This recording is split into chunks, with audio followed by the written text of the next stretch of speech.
First responders to any emergency reported to the Springfield 911 call center are the phone operators themselves.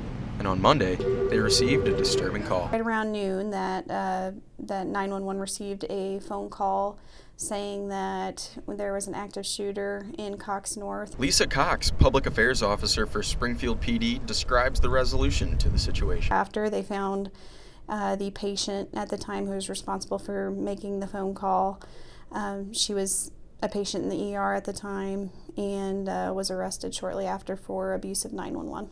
It was determined that the call was false after Springfield police officers rushed to Cox North to evacuate patients and staff. In the moment, obviously that is soaking up a lot of our resources.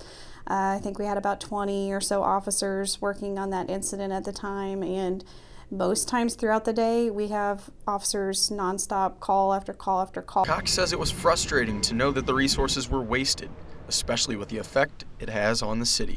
What that's doing to the rest of the city is just making everybody's response time a little bit longer. While Springfield's crime rates and population lead to a high volume of 911 calls, Cox says what happened at the hospital on Monday was more of an outlier. No, we fortunately don't see a ton of it. It oftentimes does make the news when we do have it happen, because it does frustrate the community. And typically charges end up being filed on that person. The Springfield Police Department wants to remind citizens not to dial 911 unless it is a real emergency. For Ozarks News Brief in Springfield, I'm Mitch Finnegan.